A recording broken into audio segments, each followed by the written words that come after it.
మిత్రులారా నమస్తే.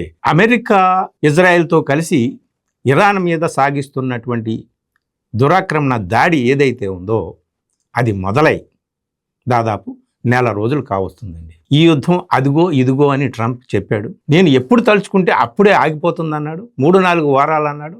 తర్వాత నా ఇష్టం వచ్చినప్పుడు అది ఆగిపోతుందన్నాడు. ఇక ఆయన చేతుల్లో లేదని ఇప్పుడు అర్థమైపోయింది.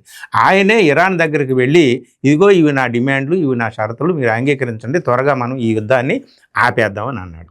నెల రోజుల పాటు మనం ఈ కండిషన్స్ మీద మాట్లాడుకుందాం అన్నాడు. అలాగే పాకిస్తాన్ మధ్యవర్తిత్వం వహించడానికి రెడీ అయింది.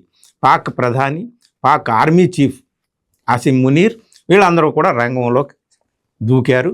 బహుశా ఈరోజు పాకిస్తాన్ గడ్డ మీద ఇరాన్ నాయకులు, అమెరికా నాయకులు కూర్చొని మాట్లాడుకుంటారనే వార్తలు కూడా వస్తున్నాయి. ఈ నేపథ్యంలో అసలు అమెరికా ఆ మాటలు ఈ మాటలు ఇన్ని మాటలు చెప్పి ఇప్పుడు ఇరాన్ని బ్రతిమాలుకుంటుంది ఏంటి పరిస్థితి?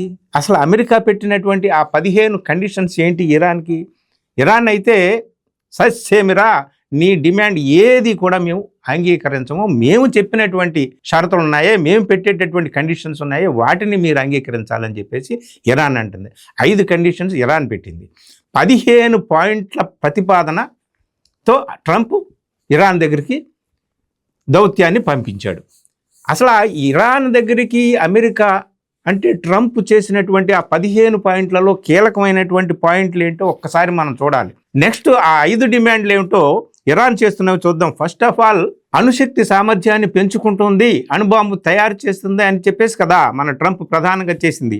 దీంట్లో ఫస్ట్ ఈ 15 పాయింట్లు ప్రతిపాదన ఏదైతే ఉందో అమెరికా చేసినటువంటి దాంట్లో, అందులో అణ్వస్త్రాల తయారీలో సామర్థ్యాలని ఇరాన్ పరిత్యజించాలి అనేటటువంటిది ఒకటి చాలా కీలకమైనటువంటి పాయింట్.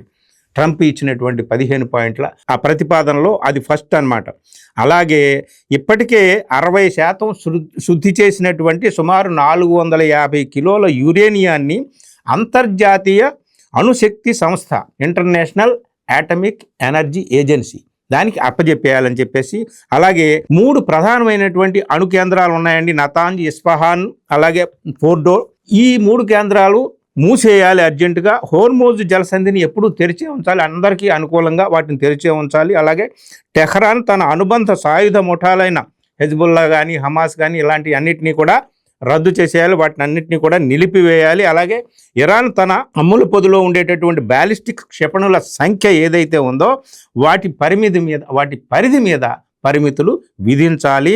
అలాగే భవిష్యత్తులో క్షిపణులను స్వీయ రక్షణ కోసం తప్ప మరి దేనికి ఉపయోగించమని చెప్పేసి హామీ ఇవ్వాలి. ఇలాగా ఈ ఒప్పందం మీద చర్చించడానికి ఒక నెల రోజుల పాటు మనం కాల్పుల విరమణ పాటించాలి అని చెప్పేసి అమెరికా టోటల్గా 15 పాయింట్ల ప్రతిపాదన పంపింది ఇరాన్కి. ఆ మొత్తం ప్రతిపాదనని ఒక్కసారిగా రిజెక్ట్ చేసి పడేసింది ఇరాన్.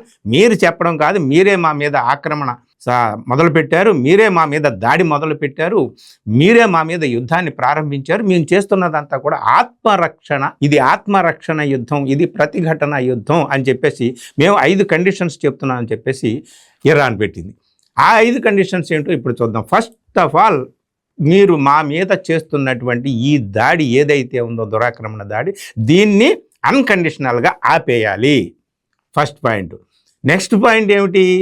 ఎలాంటి దురాక్రమణ యుద్ధాలు ఇక ముందు సాగించము అని చెప్పేసి గ్యారంటీ ఇవ్వాలి రిటర్న్గా. 3, మాకు జరిగినటువంటి ఈ నష్టానికి పారితోషికం, పరిహారం మీరు చెల్లించాలి. ఏ విధంగా చెల్లిస్తారు? చనిపోయిన నాయకులను తీసుకొస్తారా? చిన్నపిల్లలను చంపేశారు వాళ్ళని తీసుకొస్తారా? మనకు తెలియదు. కానీ నష్టపరిహారం, ఎందుకంటే అంతర్జాతీయ లా ఏం చెప్తుందంటే, ఇంటర్నేషనల్ లా, ఎవరైతే ముందు దాడి చేస్తారో వాళ్లే నష్టపరిహారాన్ని చెల్లించాలి. ఆత్మరక్షణ కోసం చేసేటటువంటి దాడులు ఏవైతే ఉంటాయో వాటిలో జరిగిన నష్టానికి ఈ ఆత్మరక్షణ కోసం చేసేటటువంటి దాడులు చేసేటటువంటి వాళ్ళు ఏమీ పరిహారాన్ని చెల్లించాల్సిన అవసరం లేదు. ఇది.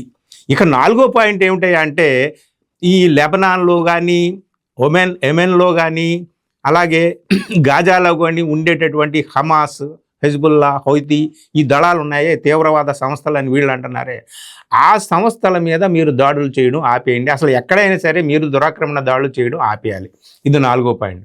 5వ పాయింట్ అతి కీలకమైనది ఏమిటంటే, హోర్మోజ్ జలసంధి ఉందే అది మాకు సంబంధించింది, దాని మీద మా పట్టు మా ఆధిపత్యం ఉండాలి, దాని మీద ఇంకెవరి ఆధిపత్యం ఉండకూడదు, ఈ కండిషన్స్ పెట్టిందండి. ఈ కండిషన్స్ కానీ అమెరికా అంగీకరిస్తే అమెరికా తన కోరలను తాను పీకేసుకున్నట్టే. పీకేసుకుంటే ఏమవుతుంది? కనీసం అధికారం నిలబడుతుంది, పరువు నిలబడుతుంది. మరి ట్రంప్ ఏమంటాడు, దీనికి ఒప్పుకుంటాడా లేదా మనం చూడాలి. కానీ ఇక్కడ ఉందండి ప్రస్తుతం యుద్ధం ఏం జరుగుతుందంటే మిసైల్స్తోనూ అణుబాంబులతోనూ కాదు, ప్రస్తుతం కండిషన్స్ వార్ జరుగుతుంది. War between conditions put by Trump and Iran. ఏం జరుగుతుందో చూడాలి. Thank you.